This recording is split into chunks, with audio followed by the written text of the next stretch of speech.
Skill builder number 22. We talk all about biots. So you don't just take them and burn them out behind your house because they're terrible to work with. What else do we have? Cutting brushes to make them thinner on your Zap-A-Gap, and also resin tips and how to manage those. Dude, that's a big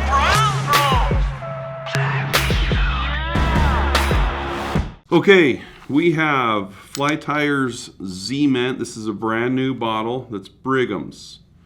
And it's great stuff to glue flies, to use as head cement, all that kind of stuff. But the brush is kind of thick. So I'm going to show you a way to cut the brush down. You're going to take a blade like this, and we're going to try to get as much of the glue off of this as we can. Yes, this is a piece of laminate flooring. But no, we're not going to learn how to do flooring. I just needed something hard to put it against. So I'm going to put this against this, maybe fan the blades out just a little bit like that. Then I'm going to bring my blade in here, and I'm just going to find my chop zone. All right, so I'm just going to come in here like that. And I am just going to make a cut. Well, let's see, we got to do that one more time. Okay, so if any of them decided to stick around, yeet those out of there. It is a messy job. I'm not saying this is not messy. But now, if I put my brush back in there, you can see that I've really nailed it down. So if I wanted to even taper that more, I would just take that, I would put it back on my surface. But I've tried to do this with scissors, I don't know how many times, and the scissors always will either get glued together, but you can see I'm just taking more chunks off of it. So now my brush is nice and angled. There's a lot more of a point there, so I can put stuff in. So you can go as crazy as you want with that, but that's a really easy way to trim your brush on your super glue without screwing your scissors all up. We're going to talk about resin today, and we're not going to talk about the fact that I think people use way too much resin. We're not going to talk about the fact that it's not very good for head cement. We're not going to talk about any of that. What we're going to talk about is the tips of the resin, okay? So, without fail, you know, as the seasons change their UV light coming in through your windows of your house, bouncing all around, or maybe Brigham's time by your vise and he accidentally does that and it clogs up the tip. I can tell it's clogged because I can't even push any air through it, okay? That's how much I love you guys. I'm taking one for the team. I just ruined a tip, okay? So, I've seen it a lot where someone tries to get, let's pretend like these scissors are a bodkin, and they take it and they want to push down and open up that resin. Well, it doesn't really work very well if you do that, because these are just little plastic tips and they will break. Here, I'm going to really seal the deal here, Brigham. All right, so here we have a clogged tip of resin, and it's a Solarez bottle, okay? These Solarez bottles sometimes come with plastic tips like this, sometimes with metal. Inevitably, doesn't matter what brand resin you buy, the tips will clog. So, instead of poking that through there, the best way to clean that is just to go like this. Cut it at a point, at an angle, just like that. Now, because this is thin resin, that's going to now be a pretty big opening for that. It's not a big deal. It's just kind of to get you by. These little tips, you can buy resin replacement tips, 3 for $3. They're made by Loon, and the Loon brand works with the Solarez stuff. So there you have it. You know, you've got Loon caps. It's the same exact thing. You just unscrew it and screw it back on. So that's my tip. Don't try to unclog your bottles. Either just cut them off or get a few packs of these and you're set for life. Big skill builder time today. We're going to talk about Biots. So, I'm going to try to keep this relatively simple, but there are certain parts that are important to pay attention to. So, we're going to go over the two main types of Biots, and we're going to show you the two main ways to wrap a body with Biots. If you want to do legs or tails or any of that stuff, that will be in a different video. If you have suggestions for these skill builders, shoot them over to us. This is how we're building our library. So we've gotten a whole bunch of suggestions, and someone asked about Biots.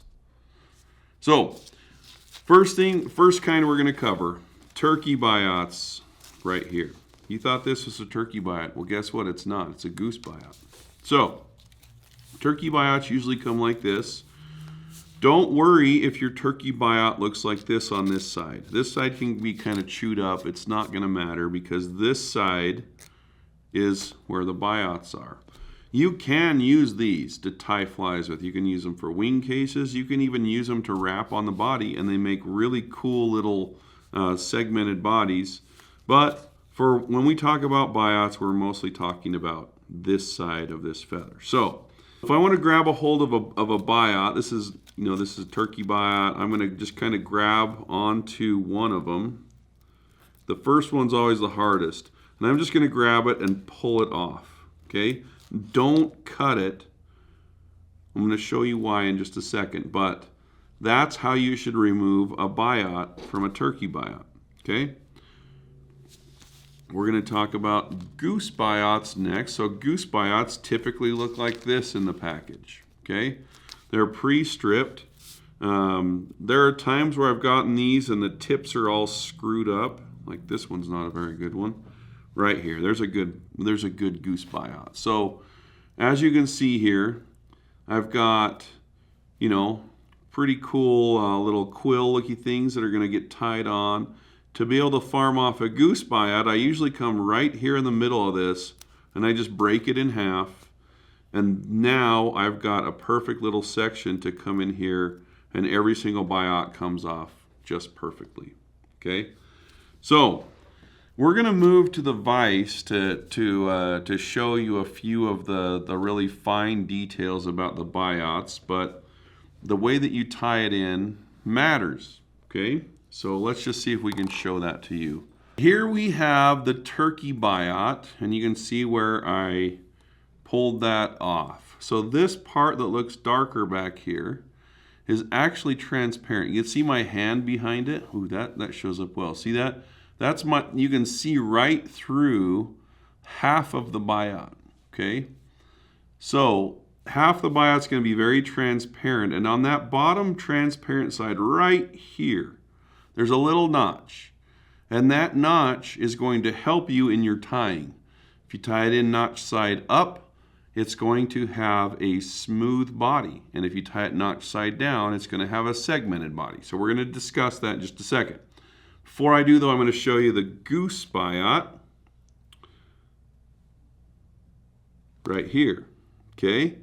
So you can see that the notch is a lot less pronounced on the goose biot and almost no translucency on a goose biot. You'll also notice that they're shorter and thinner.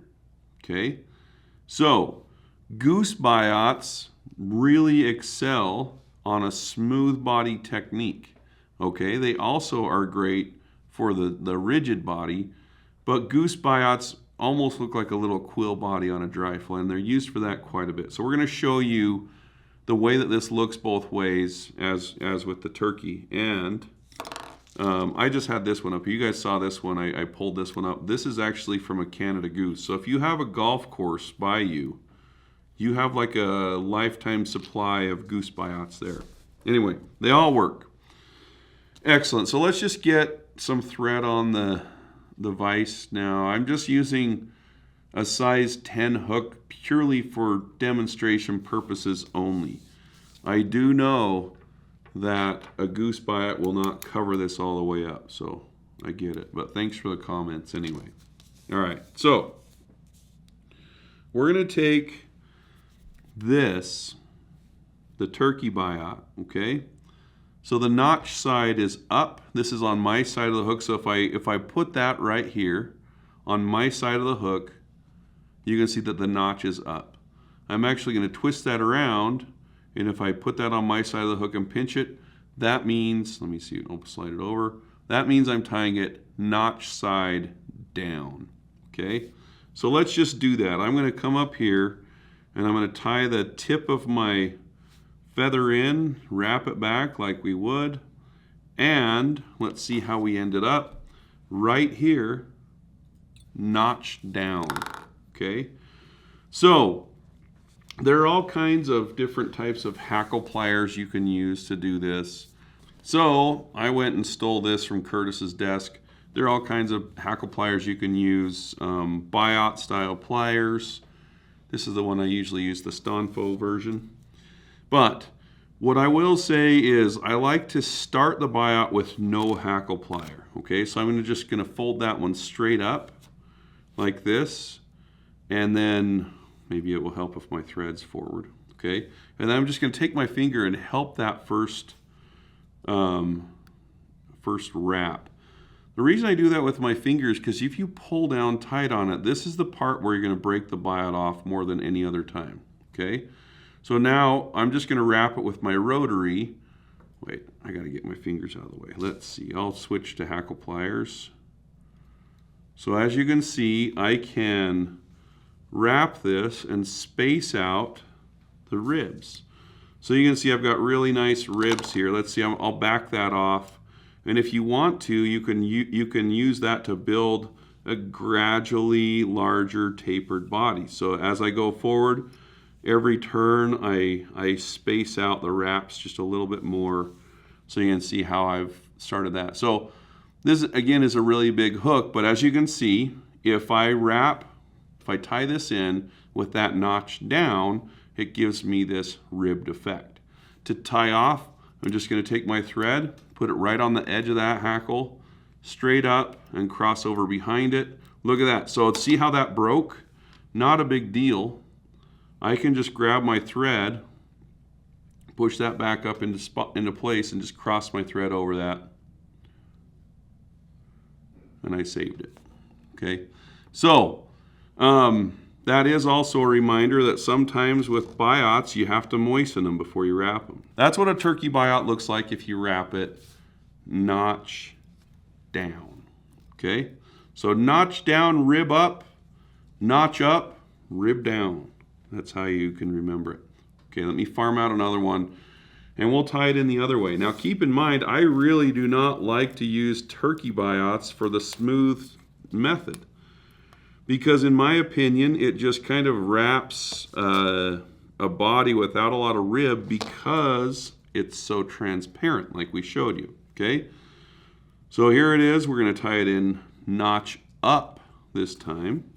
Let's see if I can follow my own rules.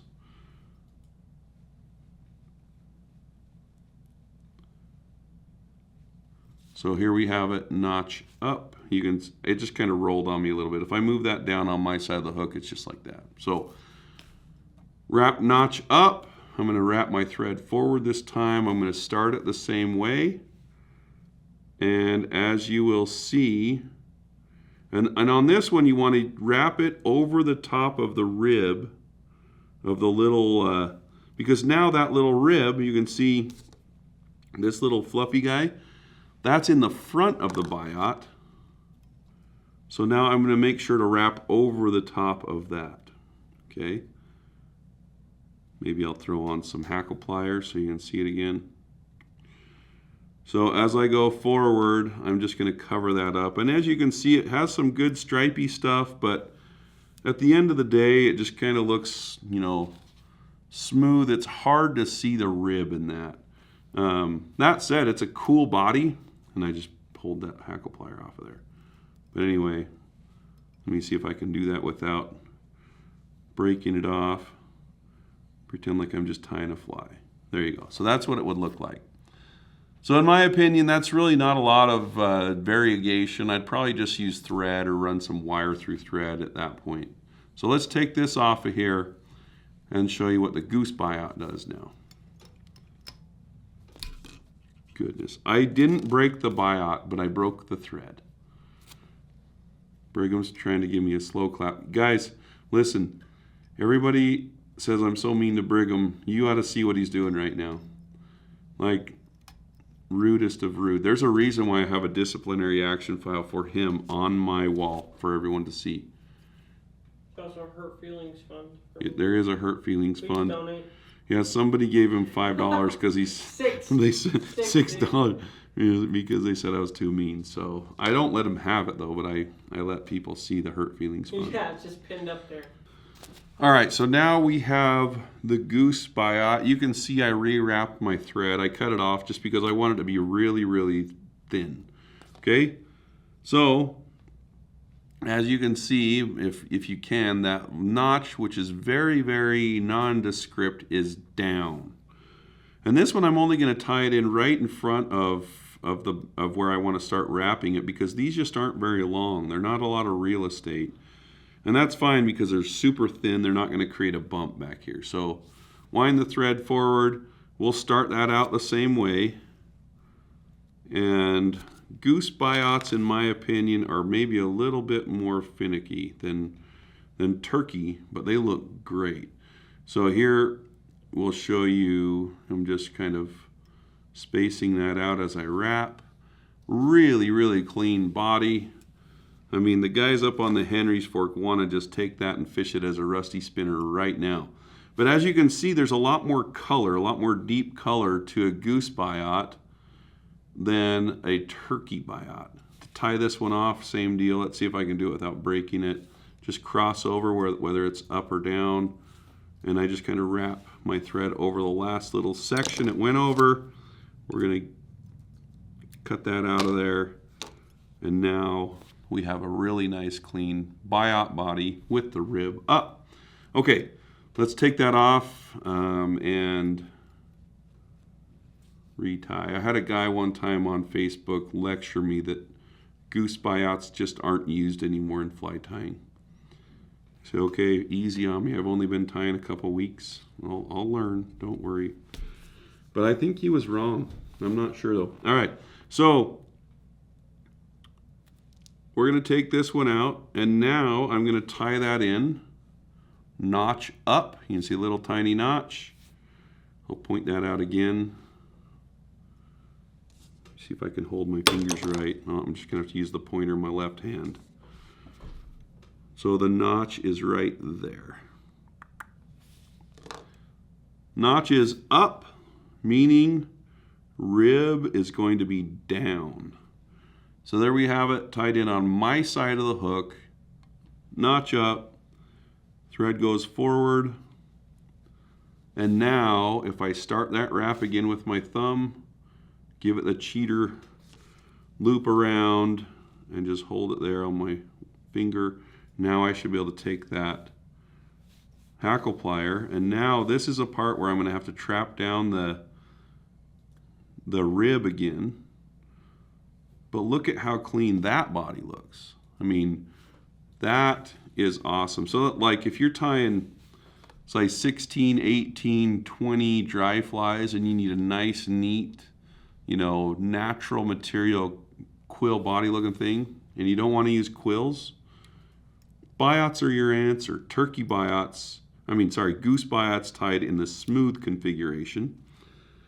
Now, if you really wanted to make the whole fly or the whole shank like that, you could tie another one on and just keep going up the hook shank with that. But anyway, that's your example. Keep in mind that the rule, notch up, rib down. Notch down, rib up. Anyway, this is Tying Bodies with Biots with Cheech, and I approve of this message. If you like these videos, keep in mind that we release these every single week. So we have 20-something weeks worth of these videos for you to watch right now. So make sure you check these out. Super simple. What do I say, Brig? Like and subscribe? Like and subscribe so you don't miss. Like and subscribe so you don't miss. Like that? So you don't miss these skill builders. So you don't miss these skill builders each week. Because you could be better than you are today. Dude, I think that's a little forceful, Brig. Let's not say that part. What if they suck? They could suck. Dude, look at... All right, never mind. Hey, thanks for watching, guys. We'll chat with you later.